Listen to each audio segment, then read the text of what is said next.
మెదక్ జిల్లా చేగుంట పట్టణంలో కుంటలను పరిశీలించిన కాంగ్రెస్ పార్టీ మండల అధ్యక్షుడు వడ్ల నవీన్ కుమార్ మీడియాతో మాట్లాడుతూ గత ప్రభుత్వం హయాంలో అధికారం అడ్డం పెట్టుకుని అక్రమంగా నిర్మాణాలు చేపట్టారని వారు మండిపడ్డారు. గతంలో ఈ ప్రాంతాన్ని చేగుంటగా పిలిచేవారు. వాడకంలో చేగుంటగా మారిపోయింది. చేగుంటలో కొమ్మరికుంట, మామిడికుంట, సింగారికుంట, కాకులకుంట, ఉల్లెన్కుంట, గౌకుంట అనే 6 కుంటలున్నాయి.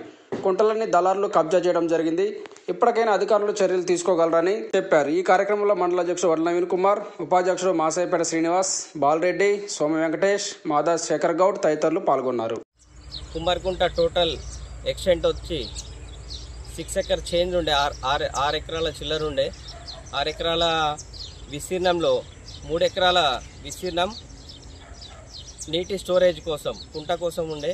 3 ఎకరాలల్లో రైతుల పేరు మీద ఎక్పసల్ పంట కోసం గవర్నమెంట్ ఇచ్చింది.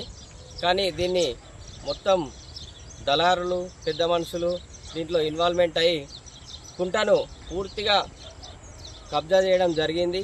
అలాగే కుంటకున్న స్టోరేజ్ కోసం ఏదైతే తూము ఉంటుందో ఆ తూమును కూడా పూర్తిగా డిస్మెంటల్ చేసేసారు. మీరు చూడండి, ఇప్పుడు మీరు చూడొచ్చు, ఇక్కడ నీళ్ళు ఎప్పటికీ స్టోరేజ్ ఉంటుండే. ఈ వర్షాకాలంలో ఇప్పుడు ఒక్క చుక్క నీరు కూడా లేకుండా అయింది. దానికి కారణం ఎవరైతే తూమును డిస్మెంటల్ చేసిరో వారిపై చర్యలు తీసుకోవాలని రెవెన్యూ అధికారులకు అలాగే ఇరిగేషన్ అధికారులకు మేము డిమాండ్ చేస్తున్నాం.